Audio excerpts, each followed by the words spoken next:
당신은 복 있는 사람입니다 라고 인사하시기 바랍니다. 할렐루야. 저는 여러분과 함께 고린도후서 5장 17절 한 절 말씀을 중심으로 그리스도 안에 있는 자라고 하는 제목으로 말씀을 증거합니다. 성경은 그리스도 안에 있는 사람과 밖에 있는 사람의 차이를 확연히 구분합니다. 노아라고 하는 사람이 방주 안에 들어있을 때는 그 가족이 다 살았지만 방주 밖에 있던 사람들은 다 죽음을 당했습니다. 애굽에 하나님께서 10가지 재앙 가운데 마지막에 피의 재앙을 내릴 때 피 안에 문서질방에 바른 이 하나님 안에 있던 사람들은 장자의 죽음을 면했지만 문인방에 어린 양의 피를 묻히지 않은 사람들은 모두가 그 장자의 아픔을, 죽임을 당하는 아픔을 당하게 되었습니다. 또 성경은 그리스도 안에 있는 자가 복이 있다라고 말씀했고 그리스도 안에 죽는 자마다 또 복이 있다라고 말씀해 주고 있습니다. 12월에 저와 여러분이 모두가 다 그리스도 안에 거하는 하나님의 사람이 되어서 하나님이 우리에게 향하신 영혼이 잘된 가지 범사가 잘 되고 강간한 축복을 누리며 사는 저와 여러분 되시기를 주님의 이름으로 축원합니다. 저들은 그리스도 안에 있는 사람은 어떤 사람일까요? 실제로 과거를 잊고 사는 사람이 그리스도 안에 있는 사람입니다. 사람은 원래 하나님 형상과 모양대로 지음을 받아 이 땅에 살고 있었습니다. 그리고 하나님 형상을 닮았기 때문에 그 에덴 동산에서 그 무엇보다도 하나님 다음으로 모든 것을 다스리고 정복하고 또 생육하고 번성하며 땅의 모든 것을 충만하게 할 만한 그런 권세를 가진 사람들이 바로 사람입니다. 그래서 창세기 1장 27절과 28절의 말씀에 보면 하나님이 자기 형상 곧 하나님 형상대로 사람을 창조하시되 여자와 남자를 창조하시고 하나님이 그들에게 복을 주시며 하나님이 그들에게 이르시되 생육하고 번성하며 땅에 충만하라 땅을 정박하라 바다의 물고기와 하늘의 새와 땅에 움직이는 모든 생물을 다스리라 하시니라. 이와 같이 아담과 하와가 하나님으로 받은 것은 엄청난 축복입니다. 그런데 이 아담과 하와가 3차원의 이 물질 세계를 다 다스릴 만한 능력을 받았어요. 하나님부터 위임을 받았습니다. 근데 아담과 하와가, 즉 하와가 이 사단의 꾀임에 빠져서 동산 중앙에 있는 선악을 알게 하는 이 생명의 실과를 먹음으로써 눈이 밝아졌고 또 그로 말미암아 하나님에게 쫓겨남을 당하고 말았습니다. 우리가 사는 인간 세상에 우리의 삶에 가시와 엉겅퀴가 가득하게 되고 부부지간에도 부자간에도 가족간에 이웃간에도 국가간에도 이 가시가 계속 돋아납니다. 그것이 뭘까요? 미움과 시기, 질투, 거짓과 전쟁, 분쟁, 살인 이러한 것들이 이 지상에 평배하게 됐다는 것입니다. 결국 하나님께서 이 아담과 하와에게 너는 흙이니 흙으로 돌아가라 다시 원래의 모습대로 너는 이 세상에 살다가 죽을 것이다 라고 말씀해 주었습니다. 땅에 사는 사람들 가운데 병의 고통을 받고 삶에 몸부림치며 살다가 결국 고난과 절망, 좌절을 안고 이 세상을 떠나는 사람이 얼마나 많은가. 근데 중요한 것은 저와 여러분이 이러한 아담과 하와가 우리에게 물려준 원죄를 잊고 살아야 합니다. 그것은 왜냐? 우리가 땅에 사는 동안에 우리의 실패도 있고 절망도 있고 좌절도 있고 또 낙심 또 패배의식도 우리에게 찾아올 수 있습니다. 우리가 이러한 아담의 후손으로서 이러한 모습을 가지고 살게 되면 우리에게 기쁨이 없습니다. 그러므로 그리스도 안에 새로운 피조물인 저와 여러분은 과거에 이 2023년도에 있었던 우리의 마음을 아프게 했던 상실한 마음, 절망과 좌절의 마음, 상처받은 마음 이런 모든 것들을 여러분 그리스도 안에서 살아가기를 원한다면 잊고 출발하는 자 되시길 주님의 이름으로 축원합니다. 둘째로 우리가 그리스도 안에 있는 자는 그건 뭐 어떤 사람이냐? 새로운 피조물이라는 거죠. 오늘 본문에 보니까 누구든지 그리스도 안에 있으면 새로운 피조물이라 이전 것은 지나갔으니 보라 새 것이 되었도다 이렇게 말씀해 주고 있습니다. 여러분 저와 여러분은 절대 절망 좌절 가운데 살아갈 만한 사람들이 아니라 독생자 예수 십자가의 보배로운 피로 말미암아 새로운 사람 새로운 생명을 얻은 하나님의 뜻 안에서 다시 태어난 하나님의 사람이라는 사실을 믿게 되기를 주님의 이름으로 축원합니다. 아무리 도덕과 윤리적으로 훌륭한 삶을 살았다 할지라도 이 새로운 피조물 그리스도 안에 거할 수는 없습니다. 여러분, 우리가 그리스도 안에 거하는 사람은 오로지 예수 그리스도 안에 용서함을 받은, 과거 현재 미래 용서함을 받은 사람만이 여러분 우리가 그리스도 안에 거할 수 있다라고 성경은 우리에게 말씀해 주고 있습니다. 로마서 5장 18절의 말씀에 보면 그러즉 한 범죄로 많은 사람이 정죄에 이른 것 같이 한 의로운 행위로 말미암아 많은 사람이 의롭다 하심을 받아 생명에 이르게 하였느니라. 어떻게 보면 아담 안에서 저와 여러분이 죽은 자죠. 아담 안에서 우리는 죄인이고, 아담 안에서 실패한 자고, 아담 안에서 우리는 저주받은 자고, 아담 안에서 우리의 삶이 엉망진창의 삶이었습니다. 그런데 독생자 예수를 보내신 그 하나님의 사랑으로 말미암아 저와 여러분은 새로운 피조물이 되었다. 이제 우리는 과거, 현재, 미래의 모든 데를 청산하고 하신 예수 그리스도, 그분을 믿고 그분을 따라 그분을 의지하면 우리는 불의한 사람이 아니라 의로운 사람이라고 하는 사실을 믿게 되기를 주님의 이름으로 축원합니다. 갈라서 2장 16절의 말씀에 보면 사람이 의롭게 되는 것은 율법의 행위로 말미암이 아니요 오직 예수를 믿음으로 말미암은 줄 아므로 우리도 그리스도를 예수를 믿나니 이는 우리가 율법의 행위로서가 아니라 그리스도를 믿음으로써 의롭다함을 얻어함이라. 율법의 행위로서 의롭다함을 얻을 육체가 없다라고 말씀합니다. 여러분, 우리가 도덕과 윤리적으로 아무리 깨끗한 그런 삶을 살아도 죄인입니다. 그런데 저와 여러분이 하나님을 믿음으로 말미암아 과거, 현재, 미래의 것에서 용서함을 받고 불의에서 의로운 사람으로 된 것입니다. 그러므로 우리가 새로운 피조물인 의로운 사람이라고 하는 사실을 여러분 늘 기억하는 하나님의 사람이 되어야 합니다. 나는 죄인이고 못난 사람이 아니라 나는 예수 그리스도로 말미암아 불의에서 의롭다함을 얻은 믿음의 사람이다. 그러므로 내가 하나님 앞에 마음껏 부르짖어도 하나님이 내 기도를 응답해 줄 거라고 하는 그런 믿음으로 살아가는 하나님의 사람이 되시기를 주님의 이름으로 축원합니다. 사람이 구분이 하지 못하면 정신 착란증이 일어나는 것입니다. 여러분, 정신지체 장애 아들을 보면 구분을 잘 못해. 선과 악을 구분 못하고 사람이 해야 할 일과 사람이 하지 말아야 할 일들을 구분 못합니다. 내 것과 내 것을 구분하지 못합니다. 어둠과 빛을 구분하지 못합니다. 여러분, 방송에 보니까 어떤 집에는 막 각종 쓰레기가 굉장히 많아요. 근데 다른 사람이 볼 때는 그것이 쓰레기지만 그 모은 사람이 볼 때는 자원인 거예요. 근데 객관적으로 자원과 쓰레기는 뭐냐? 구분을 해놔야 돼요. 구분하지 않고 철도 종이에만 놓고 종이도 플라스틱에 놓고 병도 감게 놓고 알림도 같이 놓고 막 한 군데 모으면 사람들은 지나가다가 이렇게 얘기하면 아이고 쓰레기라고.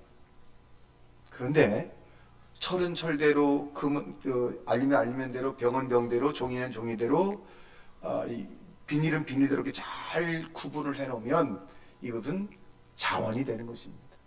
마찬가지로 저와 여러분의 생각이 나는 죄인이라고 하는 생각이 가득하고 용서하지 못하는 생각이 가득하고 미움의 생각이 가득하고 사랑의 생각이 이거 막 뒤죽박죽이면 안 돼.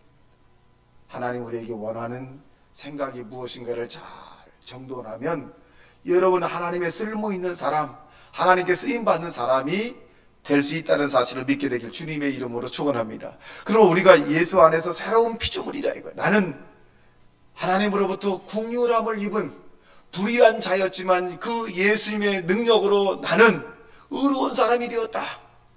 나는 의로운 사람답게 살아갈 것이고 의로운 사람답게 말을 할 것이고 의로운 사람답게 나는 생각하며 살아갈 거다. 여러분, 우리는 새로운 피조물입니다. 과거에 죽어야 마땅하고 버림받아 마땅하고 못난 그런 사람들이 아니라 예수 그리스도로 말미암아 새롭게 태어난 하나님의 사람입니다. 그리고 우리의 허물도 예수님이 다 용서해 주었습니다. 그 용서함을 받은 저와 여러분, 이제 우리는 거룩한 길을 가는 하나님의 사람입니다. 불신자의 길이 아니라 신자의 길입니다.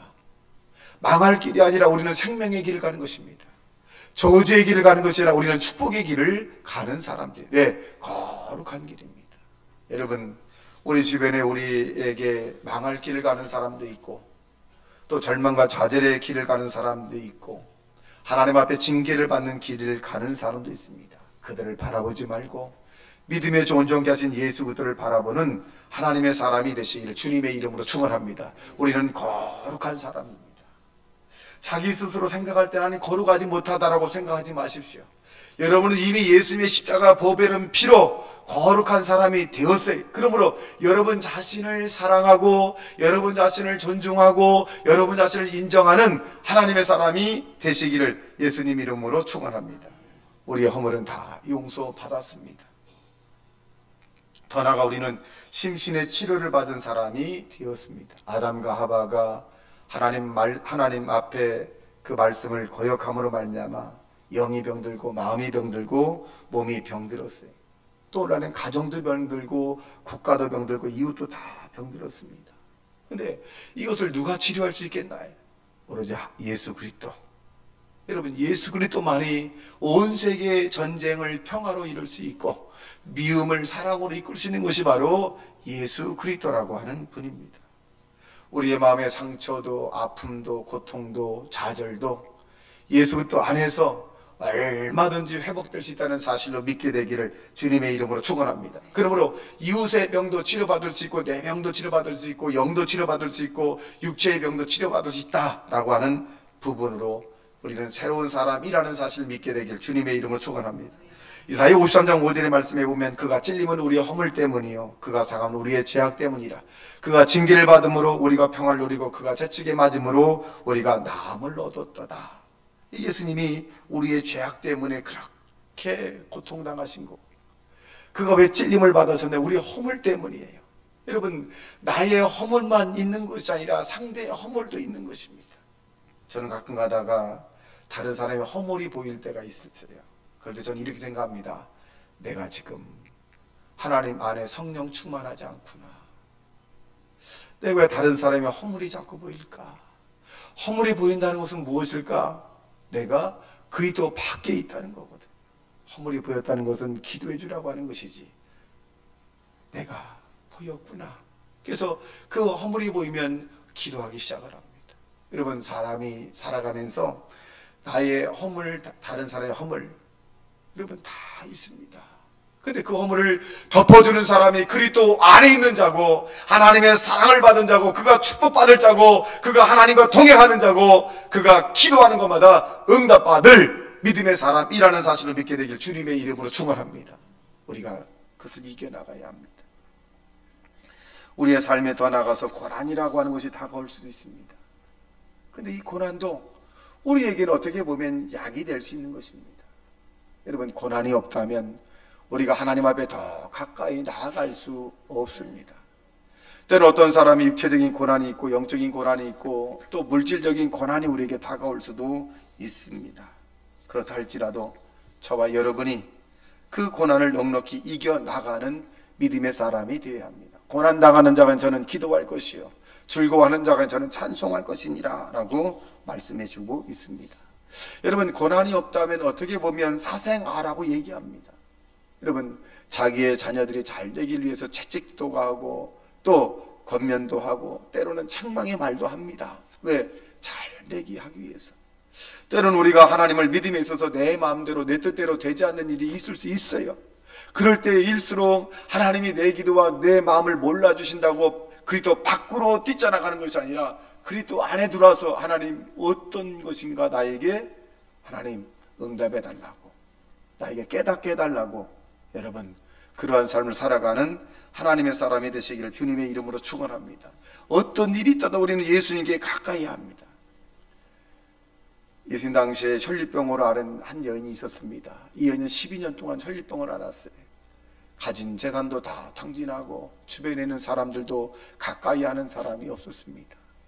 이 여인은 절망 가운데 그 절망 끝이었습니다.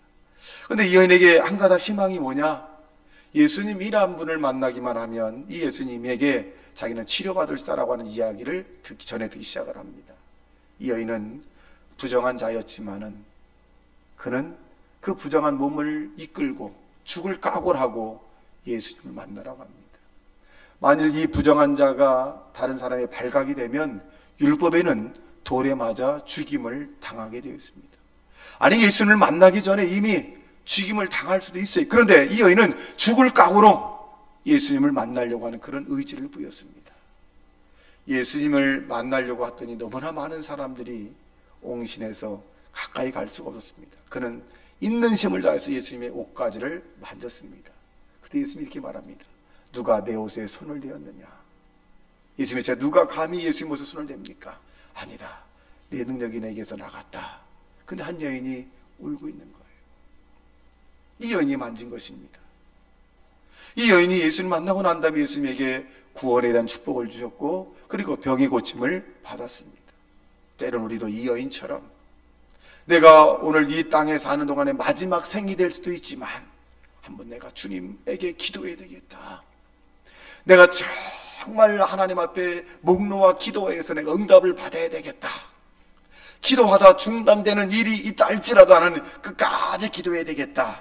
여러분, 이 혈류병 여인이 치료받은 것처럼 여러분 마음속에, 여러분 삶 속에 혈류병 같은 문제가 있습니까? 혈류병 같은 사람이 있습니까? 혈류병 같은 가족이 있습니까? 여러분, 그 마음을 가지고 주님 앞에 나아가 예수님의 옷가지를 만지는 저와 여러분 되시길 주님의 이름으로 축원합니다. 우리의 삶이 바뀔 수 있습니다. 사람들은 운명과 팔자를 바뀌기 어렵다고 얘기합니다. 이런 운명과 팔자 바뀔 수 있어요. 나는 팔자가 사놨기 때문에, 운명이기 때문에 나는 고난당해야 되고, 나는 팔자가 사놨기 때문에 이렇게 살아야 되고, 여러분, 운명과 팔자는 그리스도 안에 있으면 얼마든지 바뀌는 거예요. 그리스도 밖에 있는 사람에겐 팔자와 운명이 안 바뀔 수 있지만 그리스도 안에 있는 저와 여러분은 얼마든지 바뀔 수 있어요. 그 운명과 팔자가 뭐예요? 여러분, 그 운명과 팔자가 하나님이 모든 걸 주장하는 거예요. 그러니까 운명과 팔자를 바뀌려면 무엇이 바뀌어야 되냐? 우리의 말이 바뀌어야 돼요. 우리의 말이 부정의 말이 아니라 긍정의 말로 바뀌어야 합니다. 그러므로 이 언어가 바뀔 때 죽겠다고 대신에 살겠다, 안 될 거라고 하는 것이네 될 것 같다, 불가능할 거라는 것을 가능할 거다, 힘들 거더라도 하나님이 도와주면 괜찮다, 나는 가난하다 그래서 나는 예수 안에서 부유한 사람이다, 이 말이 바뀌어야 돼요. 여러분, 언어가 바뀌지 않으면 운명과 팔자는 바뀌지 않습니다. 운명과 팔자를 안고 사는 사람들의 모습을 보십시오. 나는 내 팔자이기 때문에 이렇게 산다. 조금도 바뀌지 않아요. 점점 나빠지죠. 나는 팔자니까 이렇게 살아야 된다. 그러니까 그렇게 살 수밖에 없죠. 왜? 팔자를 바뀌려고 하는 그 언어적 표현이 없기 때문에 그렇습니다. 운명과 팔자를 바뀌기를 원한다면 우리의 입술을 바꾸십시오. 죽고 사는 것이 내 혀의 권세에 달렸나니 젖쓰기를 좋아하는 자기의 나오는 말로 먹고 살리라 라고 말씀합니다. 여러분, 운명과 팔자를 바뀌려면 무엇의 생각을 바꿔야 돼요. 우리의 생각. 다른 사람의 보편적인 생각으로서는 운명과 팔자를 바뀔 수 없어요. 그러나 우리의 생각이 늘 나는 하나님과 동행하는 사람이고, 나는 믿음 있는 사람이고, 나는 죄 용서받은 사람이고, 나는 의로운 사람이고, 예수 이름으로 기도하면 나에게는 엄청난 하나님의 축복이 임할 것이다. 생각을 바꿔야 합니다. 남들처럼 똑같은 생각을 해서는 운명과 팔자가 바뀌지 않습니다. 우린 예수님이 계시잖아요. 여러분, 베세다 광야에서 점심때가 되어서 너무나 많은 사람이 한 5천여 명이나 몰려왔습니다. 측은하게 보신 예수님께서 빌립과 안드레에게 그렇게 얘기합니다. 너희들이 먹을 것 좀 줘라. 그랬더니 빌립이 예수님, 이 많은 사람에게 어떻게 먹을 것을 줄 수 있겠습니까? 아마 이 사람들에게 먹을 것을 준다면 200데나리온이라고 하는 돈이 필요합니다. 그렇게 얘기합니다. 이 빌립의 생각은 어땠고요? 안 된다는 거예요. 여러분, 혹시 인생을 살다가 안 된다는 말을 많이 했나요? 힘들다라고 하는 말을 많이 했나요? 어렵다는 말을 많이 했나요? 불가능하다는 말을 많이 했나요? 여러분, 그 빈들에 있을 때 베세다 광야에 누가 보더라도 불가능한 거예요. 누가 보더라도 힘든 거예요. 누가 보더라도 안 된다는 거예요. 근데 예수님이 이렇게 말씀하잖아요. 먹을 것을 줘라. 가능하다는 거 아닙니까? 그때 안드레는 어떻게 행동을 했나요? 그 예수님 말씀을 듣자마자 이는 생각을 하는 거예요. 우리 예수님이 나와 함께하면 가능하다. 우리 예수님이 계신데 무엇이 문제겠느냐? 라고 하면서 회중 가운데 물고기 2마리와 떡 5개를 찾아내잖아요. 그리고 예수님에게 갖다 드립니다. 예수님, 이것이 이 많은 사람에게 얼마나 되겠습니까? 예수님이 떡 5개와 물고기 2마리로 축사했더니 5,000명이 먹고도 12광주리가 남았더라. 여러분 지금 예수님과 함께 계시잖아요. 여러분 주변에 빌립 같은 사람이 많을 수 있어요. 여러분 가정에서도 빌립 같은 사람이 많을 수 있어요. 안 됩니다, 불가능합니다 라고 할 수 있어요. 엄마 불가능해요, 아빠 불가능해요, 여보 불가능해. 여러분 곁에는 예수님이 계시잖아요. 그 예수님을 깨우십시오. 그 예수님과 함께 하십시오. 그러면 가능합니다. 여러분, 오늘날 수많은 사람들이 예수 이름으로 기도해서 물질의 축복받는 그런 간증의 거리가 차고 넘칩니다. 수많은 병에 걸려서 불치병이라고 하는 그 병도 예수를 만나서 수없이 고침을 받아요. 사람들이 불가능하다라고 하는 그 내용도 예수님 만난 사람은 가능한 걸로 다 바뀌어버립니다. 여러분 인생은 운명과 팔자는 여러분의 생각이 어떠냐에 따라서 달라지는 것입니다. 운명과 팔자 세 번째 뭐냐? 우리의 믿음이라는 게 있어요. 여러분 믿음이 뭡니까? 바라는 것들이. 여러분 지금 뭘 바랍니까? 안 되는 걸 바랍니까? 없는 걸 바랍니까? 힘들다고 하는 걸 바라봅니까? 믿음은 뭐냐? 가능하다라고 하는 것을 바라봐야 돼. 지금 장막이 없다면 장막도 하나님께 내가 열심히 살고 기도하면 장막도 주실 것이다. 장하영도 주실 것이다. 물질의 축복도 주실 것이다. 뭔가 좋은 것을 바라봐야죠. 나쁜 것을 바라보면 나쁜 것 이룰 수밖에 없습니다. 여러분 나쁜 것을 바라보고 자기 운명과 팔자가 바뀌기를 원합니까? 좋은 것을 바라봐야 좋은 대로 이루어지죠. 여러분 운명과 팔자는 우리의 믿음입니다.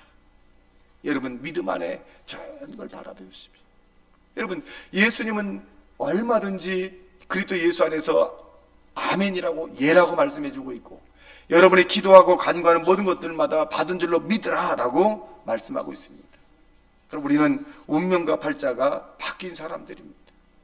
우리 따라합시다. 나는 운명과 팔자가 예수 이름으로 바뀌었다. 바뀌었다 이거예요. 바뀌었으니까 여러분은 하는 일들마다 손을 대는 일들마다 만지는 일들마다 만나는 사람들마다 좋게 변할 거다 이거예요. 그걸 계속 여러분 믿으십시오. 마지막 세 번째로 그러면 우리가 그리스도 안에 있는 사람은 어떤 사람이야? 사랑하며 사는 사람이다 이렇게 말씀해 주고 있습니다. 이 세상에 사랑을 실천하지 않고 살아가는 사람들은 물질이 아무리 많고 어떤 권세, 권력이 있다 할지라도 의미가 없는 것입니다. 이 땅에 사랑보다 더 가치 있고 의미 있는 것은 없습니다. 이 땅에 우리가 정말 오는 그 순간까지 여러분 사랑하며 살아야 합니다. 왜? 성경은 우리에게 하나님은 사랑이시라. 하나님을 아는 자, 사랑하는 자는 하나님을 알고 사랑하지 않는 자는 하나님을 알지 못하나니 하나님은 사랑이시다 이렇게 말씀해 주고 있습니다. 여러분 하나님을 내가 체험하기를 원하고 하나님의 임재를 느끼기를 원한다면 사랑하십시오. 누구를 사랑하냐? 사랑할 수 없는 원수를 사랑하십시오. 손양원 목사님은 저희 종친이기도 합니다만은 늘 감동이죠. 자기 아들 사춘기의 아들 17, 15살 그 두 아들을 죽인 왼수를 자기 양아들로 삼습니다. 생각날 거 아니에요? 이 사람만 보면 내 아들을 죽인 왼수인데 그런데 양아들로 세워요. 양아들로 삼아서 먹여주고 재워주고 공부시켜줍니다. 이게 그리스도 안에 있는 사람입니다. 여러분 우리는 때로는 이렇게 자기 아들이나 자기 부모를 때려 죽인 왼수도 아닌데 자기 부모를 때려 죽인 왼수보다 더 가까이 가기 어려운 마음을 가진 것이 사람입니다. 여러분 성경은 이렇게 말씀해 주고 있습니다. 고린도전서 13장 1절 3절에 보니까 내가 사람의 방언과 천사의 말을 할지라도 사랑이 없으면 굴이 나는 구리와 울리는 꽹과리가 되고, 내가 예언한 능이 있어 모든 비밀과 모든 지식을 알고 또 산을 옮길 만한 모든 믿음이 있을지라도 사랑이 없으면 내가 아무것도 아니요, 내가 내게 있는 모든 것으로 구제하고 또 내 몸을 불사르게 되어줄지라도 사랑이 없으면 내게 아무 유익이 없느니라. 이렇게 말씀합니다. 사랑. 여러분, 성경은 우리에게 멀리 있는 사람을 사랑하기보다는 자기 가족 친족을 더 사랑하라 라고 말씀합니다. 만일 자기 가족 친족을 사랑하지 아니하는 자는 불신자보다 더 악하다라고 말씀합니다. 여러분, 우리에게 사람은 상처를 주고 받을 수 있어요. 그럴 때 여러분, 승리의 삶이 어떤 사람이냐, 그리스도 안에 있는 사람이 어떤 사람이냐, 나에게 상처 준 것은 잊어버리고 나에게 은혜를 주고 나를 기억해주고 나를 인정해주고 나에게 다정다감했던 것들을 여러분 기억하고 살아가는 사랑의 사람이 되시기를 예수님 이름으로 축원합니다. 독생자 예수는 이 땅에 오셨을 때 하나님의 사랑으로 오셨다 그랬어요. 성부 하나님이 독생자 예수를 이 땅에 보실 때 얼마나 마음이 아프셨을까요? 자기 아들을 내어준 이가 이 땅에 그 무엇을 다 우리에게 주시지 않겠습니까? 여러분, 하나님이 이같이 우리를 사랑해서 독생자를 우리에게 주심으로 우리가 구원을 받은 것처럼 우리도 이 땅의 남은 생에 사랑하며 사시기를 주님의 이름으로 축원합니다. 여러분이 생을 살면 얼마나 사시겠어요? 제가 볼 때는 80년 안에 다 하나님 앞에 서야 합니다. 길어야 80년이에요. 여러분, 80년 더 살 사람은 모르겠지만 내가 볼 때 80년 이상 더 살 사람이 별로 많지는 않을 것 같아요. 그때 다 서야 합니다. 그때 주님이 그렇게 말합니다. 내가 너에게 준 은혜를 갚아라. 계산해야 합니다. 내가 하나님에게 은혜를 많이 받았다면 하나님은 많이 달라 그럴 것이, 내가 적게 은혜 받았다면 적게 달라고 할 것입니다. 그 은혜 가운데 뭐가 있어요? 내가 너를 용서해 준 같이 너도 용서했느냐? 내가 너를 사랑함 같이 너도 사랑했느냐? 내가 너를 이해함 같이 다른 사람도 이해했느냐? 내가 너를 불쌍히 여긴 같이 다른 사람을 불쌍히 여겼느냐? 내가 너를 궁일이 여긴 같이 너도 다른 사람을 궁일이 여겼느냐? 계산할 때가 옵니다. 계산해야 돼요. 그 계산에서 잘했다 칭찬받는 사람도 있고 책망받는 사람도 있을 것입니다. 여러분, 앞으로 우리 인생이 80년 그렇게 길지 않습니다. 순식간에 가요. 여러분, 살아온 인생보다는 이제 짧은 생애를 마칠 것입니다. 여러분, 살아온 인생을 뒤돌아보십시오. 얼마나 짧은가. 그 성경은 우리에게 세월을 아끼라 때가 악하니라 라고 말씀한 것처럼, 여러분, 살아온 인생, 이제 살 인생이 적은데 사랑하며 살아도 정말 아까운 시간이, 너무 짧은 시간이야. 여러분, 그리스도 안에 있는 자는 사랑하며 사는 거예요. 더 나아가서 우리는 자기 자신을 사랑하는 하나님의 사람이 되시기를 주님의 이름으로 축원합니다. 그리스도 안에 있는 자는 나 자신을 사랑하는 것이, 자기 자신을 학대하고 나는 못난 사람이고 나는 복이 없는 사람이고 쓸데없는 사람이고 나는 늘 하는 일이 그렇지, 아닙니다. 여러분, 다른 사람을 사랑할 수 있는 비결은 뭐냐? 여러분 자신이 자존감, 즉 여러분 자신이 스스로 사랑해야 됩니다. 여러분 귀중한 사람이고 쓸모 있는 사람이고 하나님의 보배로운 사람이고 여러분 귀한 사람이라는 사실을 믿게 되기를 주님의 이름으로 축원합니다. 저는 가다 문자할 때 그런 단어를 많이 씁니다. 귀하신 누구누구님, 귀하신 집사님, 귀하신 장로님, 귀하신 군의원님, 이렇게 씁니다. 근데 반응이 와요. 목사님, 나 귀하지 않아요. 어떤 분은 막 화내는 분이, 나 귀하지 않는데 왜 귀하다 그래요 목사님? 그래. 그럼 네 믿음대로 되라. 아니, 내가 귀하다 그러면 귀하다고 받아들이면 좋잖아요. 나 귀하지 않대. 여러분, 스스로 그런 사람은 자존감이 굉장히 낮은 사람이에요. 이 사람은 무엇을 하든지 실패합니다.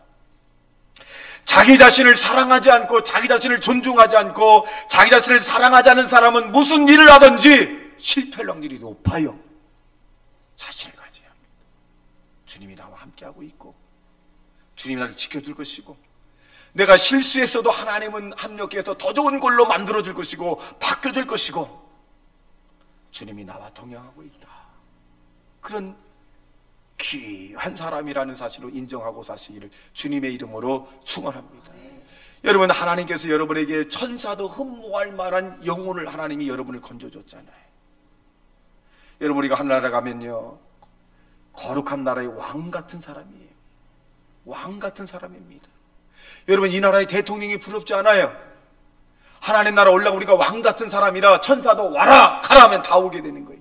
그리고 우리가 누리고 싶은 모든 것들은 하나님 안에서 다 누릴 수 있는 것이, 이 땅에서 우리가 초라하고 보잘것없고 다른 사람에게 인정받지 못하게 살 수 있을지 모르지만은 하나님의 선택을 받은 이상 저와 여러분은 아주 귀한 사람이라는 것이죠. 그러므로 하나님 우리를 귀하게 여기듯이 우리도 교인들을, 주변 사람들을, 가족을 귀하게 여기는 자 되시기를 주님의 이름으로 축원합니다. 왜? 하나님의 자녀이기 때문에 그래요. 10명의 자손을 둔 부모는요, 10손가락 깨물어 안 아픈 자식이 없듯이 다 귀하잖아요. 근데 이 10명의 그 자녀를 둔 부모에게 물어보면요, 누가 제일 걸립니까? 그러니까 제일 끄트머리 못난 자식, 형제에게 치우고 사회생활도 적응 못하고, 그리고 빌빌거리고, 그리고 늘 얻어 터지고, 그리고 늘 울고 짜고 다니는, 늘 상처받아서 늘 괴롭게 하는 그 10명의 자식 가운데 누가 제일 그러면 이 못난 자식이 제일 밟힌다는 거예요. 못난 자식이. 이게 부모 마음 아닙니까? 여러분도 마찬가지일 거예요. 여러분 상처받고 울고 고통스러울 때 하나님이 외면하는 게 아닙니다. 여러분과 함께하고 여러분을 위로해 주길 원하고 여러분을 돕기를 원하고 여러분 가까이 있다는 사실을 믿게 되길 주님의 이름으로 축원합니다. 그러나 사람이 나에게 가까이 않는다라고 해서 우리가 귀한 사람이 아니라 하나님이 우리와 함께하기 때문에 여러분은 귀한 사람입니다. 존귀한 사람입니다. 그러므로 여러분 자신을 존귀한 사람을 인정하듯이 우리 주변 사람들도 모두가 다 존귀하고 귀한 사람으로 인정하며 사시기를 주님의 이름으로 축원합니다. 같이 말씀 생각